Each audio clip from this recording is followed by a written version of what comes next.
All right, you know when you see the face of the watch, it's time to get the party started. Make sure you take a look at that distance. Get it? Got it. Time to walk. Taking this up to a 3.1. Okay, a 3.2. All right, I'm already there. I hope you are as well.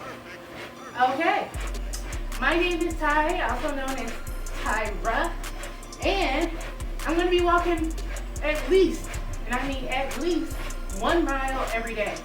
Although, you know, statistically, you're definitely capable of walking way more than 1 mile. However, for workout purposes.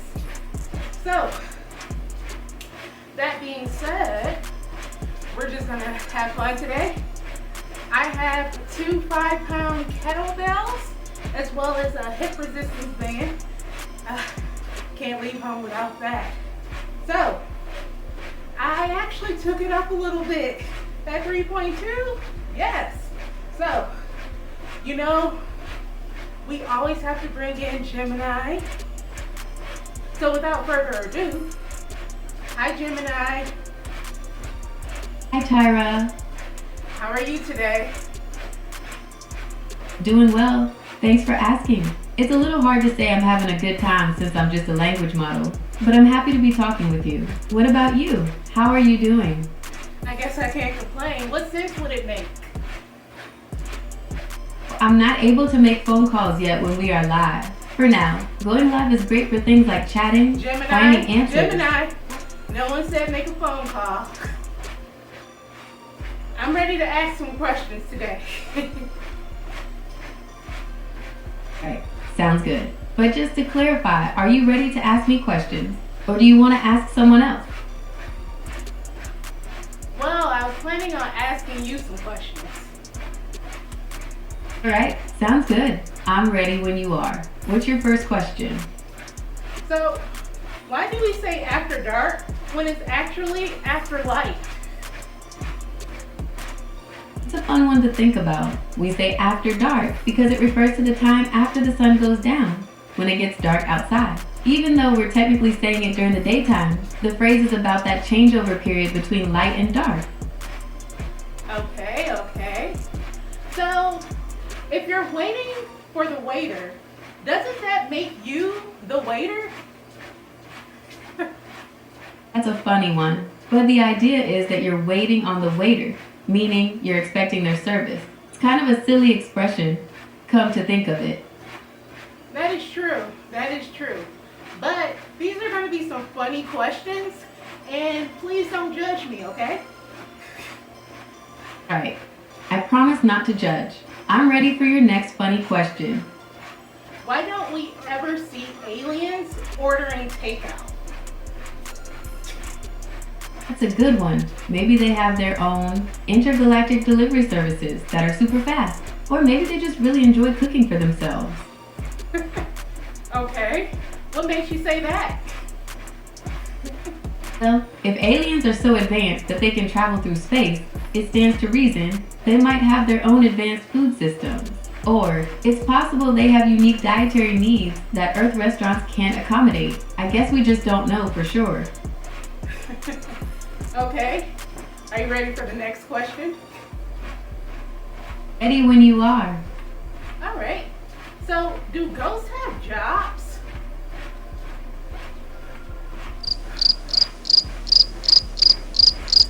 You need me to say that again? No problem, I'm listening. Do ghosts have jobs? It's a spooky thought, since ghosts aren't technically alive.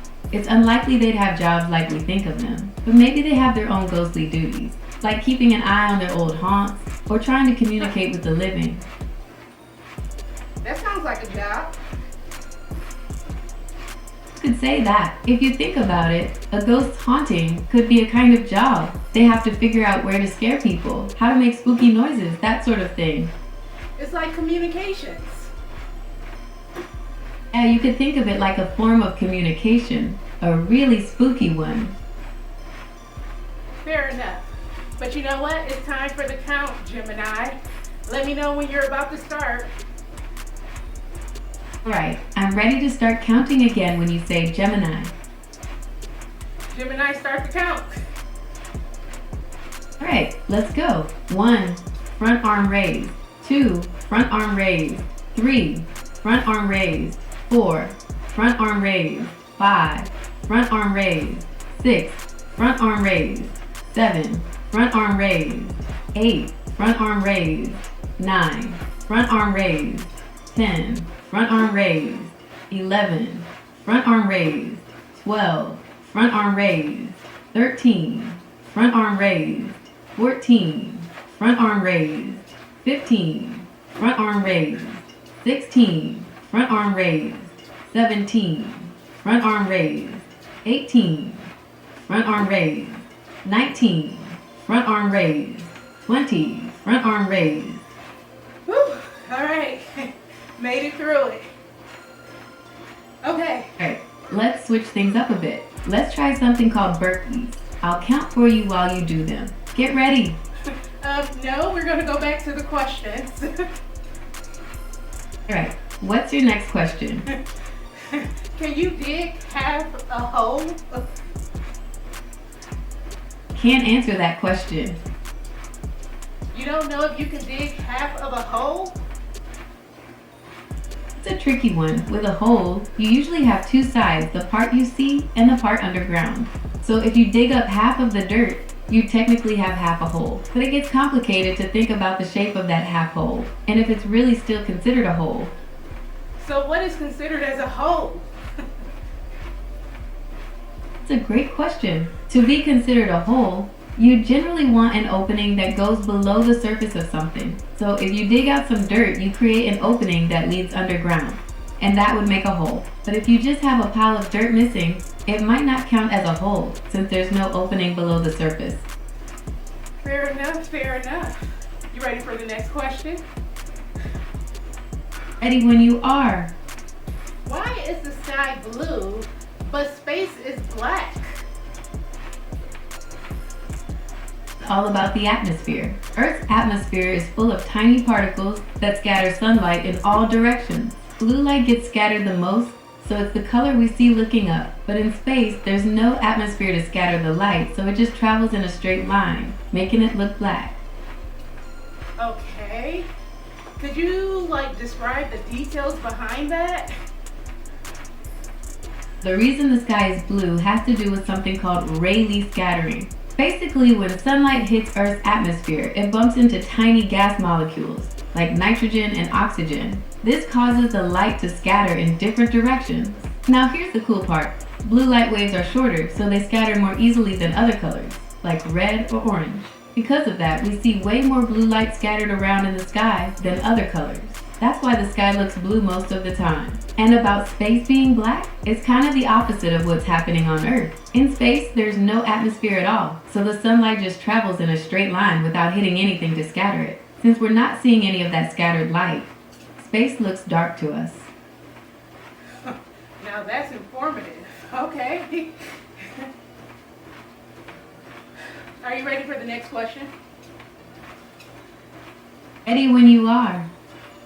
So if a turtle loses its shell, is it naked or homeless? That's a funny one. Since a turtle's shell is basically part of its body, like our bones, losing it would be more like being really, really injured. So maybe homeless is the better word, since it's lost its main protection. So pretty much a turtle cannot survive without a shell? That's right. A turtle's shell is like its armor. It protects them from predators and helps them survive. Without it, they're really vulnerable. But what if somebody takes care of them? That's a good point. If a turtle lost its shell, it would need a lot of special care to survive. People could provide it with a safe place to live and make sure it's healthy, but it would never be the same as having its natural shell. All right, well, you know what? It's time for the count. Let me know when you're ready. Alright, I'm ready to start counting again when you say Gemini. Gemini, start the count. Alright, let's go. 1, front arm raised. 2, front arm raised. 3, front arm raised. 4. Front arm raised. 5. Front arm raised. 6. Front arm raised. 7. Front arm raised. 8. Front arm raised. 9. Front arm raised. 10. Front arm raised. 11. Front arm raised. 12. Front arm raised. 13. Front arm raised. 14. Front arm raised. 15. Front arm raised. 16. Front arm raised. 17. Front arm raised. 18. Front arm raised. 19. Front arm raised. 20. Front arm raised. All right, finish that. All right. Great. So for this next minute, we'll do high knees. I'll count 1, front arm raised, 2, front arm raised, Gemini, 3, front arm raised. Gemini, we're going back to the questions. Right. I'm ready for your next question. Okay. Why do we say heads up when we duck? That's a great question. Heads up is a way of warning someone to watch out for something coming their way, and it makes sense to duck if something's about to hit your head. So even though it seems a little backwards, it gets the point across. Okay. But what else can we say other than heads up? Could try something like watch your head or duck. Those are a little more direct. Or if you want it to be funny, you could try something like incoming or prepare for impact. That sounds pretty serious to me. Right, those options might be a little too dramatic for most situations. How about something like watch out above or look out? All right, you tried. That was cute. You ready for the next question? Ready when you are. Okay, can blind people see in their dreams? It's a little tricky. Some blind people describe dreams with visual elements, especially if they lost their sight later in life. But others who were born blind might experience dreams focused on other senses, like sounds, smells, or feelings. So what causes people to be born blind? There are a few reasons why someone might be born blind. Sometimes it's because of something that happened during pregnancy, like if the baby doesn't develop their eyes properly. Other times, it can be caused by genes passed down from their parents. Just a reminder that I don't provide medical All advice right, Gemini, or you don't have to diagnoses. tell me. I got the picture. It's cool. All right. Right, so I'm a little confused about what you want to do next. Do you want to keep asking me questions, or would you like to try a different activity? I'm going to keep asking you questions. Are you ready? Absolutely, ready when you are. So if animals wore clothes, would a dog wear pants on all four legs? That's a funny thought. Technically, pants are designed for legs that end in feet, so a dog wearing pants on all four legs would look kind of silly. It'd be more like they were wearing pants on their arms and legs. Maybe something like leggings would fit better. All right, that's interesting. All right, ready for another question? Yes. So why is it called shipping if it goes by truck? That's a great question. The word shipping actually comes from way back when most things were transported by big boats called ships. So even though we use it for trucks and planes now, it's an old word that's stuck around. So why haven't they changed it? That's a good point. It's probably a combination of things. First, the word shipping is so widely used that it would take a huge effort to change it. Also, shipping covers more than just trucks. It can also mean moving things by boat, plane, or even train. So even if we wanted to change the word for trucks, we'd still need a general term for all those other methods. So the word delivery, is that supposed to cover everything as like a blanket? Yeah, you could think of delivery as a blanket term for getting stuff from one place to another. It doesn't matter if it's a truck, a plane, or even a drone. As long as it's bringing you your package, it's a delivery. All right. Well, you know what? It's about that time again. I'm going to need you to count. Right, let's go. 1, front arm raised. 2, front arm raised. 3, front arm raised. 4, front arm raised. 5, front arm raised. 6, front arm raised. 7, front arm raised. 8, front arm raised. 9, front arm raised. 10, front arm raised. 11, front arm raised. 12, front arm raised. 13, front arm raised. 14, front arm raised. 15, front arm raised. 16, front arm raised. 17, front arm raised.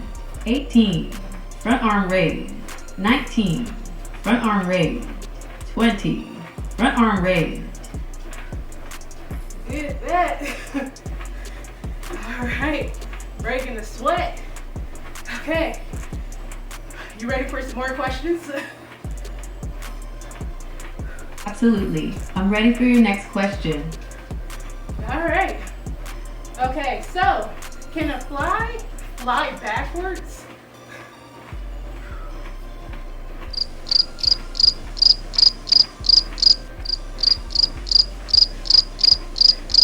Gemini, can a fly fly backwards?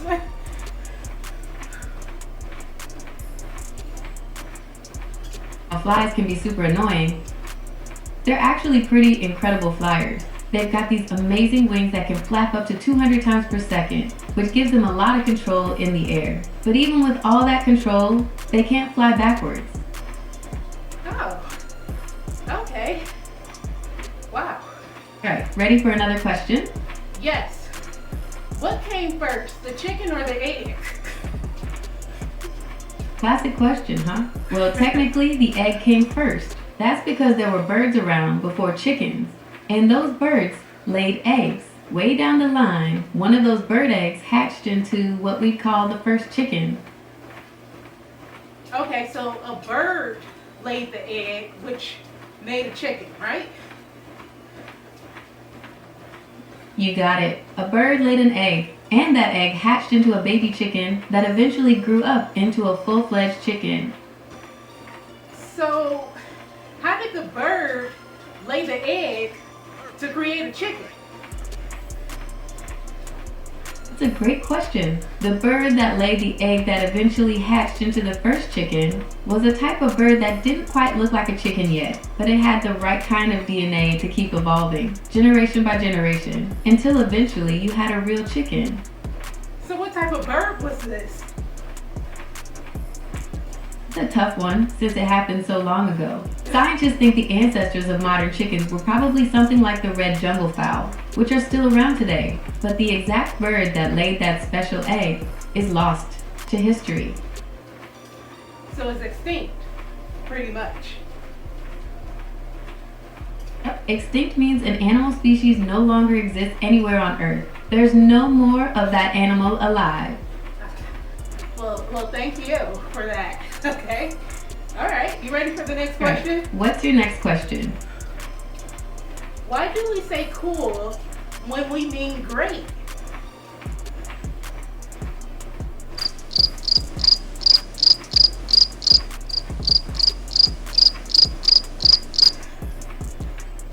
Gemini, why do we say cool when we mean great?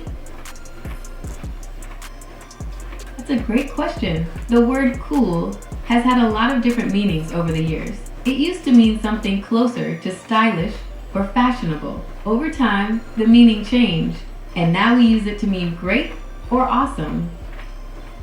Okay. So, how does a boomerang know to come back? Boomerangs have a special shape. When you throw them, the air hitting the boomerang's wings makes it spin. That spin, along with the shape of the boomerang, makes it curve back towards you. It's kind of like a mini airplane wing. Okay. Alright, what's your next question? How do cats always find their way, or how do cats always land on their feet? Cats have a few tricks up their sleeves for both those amazing abilities. First off, their sense of smell is off the charts. They can use scents to make a mental map of their territory and follow those smells back home, kind of like following a trail of breadcrumbs. Also, cats have a super flexible body and spine. When they sense they're falling, their inner ear and eyes help them figure out which way is down. Then, they use their amazing flexibility to twist their body around and get their paws underneath them, landing on their feet. All right. Well, it's time to hit that last count. So let me know when you're ready. Alright, I'm ready to start counting again when you say Gemini. Gemini, start the count. Alright, let's go. 1, front arm raised. 2, front arm raised. 3, front arm raised. 4, front arm raised. 5, front arm raised. 6, front arm raised. 7, front arm raised. 8, front arm raised. 9, front arm raised. 10, front arm raised. 11, front arm raised. 12, front arm raised. 13, front arm raised. 14, front arm raised. 15, front arm raised. 16, front arm raised. 17, front arm raised. 18, front arm raised. 19, front arm raised. 20, front arm raised. We did that. Guess what? I just walked my mile. And I'm excited. I hope you walked a mile as well, or at least sat here and watched me. All right, let's see our progress. We definitely walked a mile today. Get it, got it, complete it. Now, Gemini, you know you have to come through with the outro. Now, YouTube, you wouldn't be vibing to this unless you already hit that like and subscribe button, right? Well, you know the drill. But seriously, come back tomorrow for another awesome video.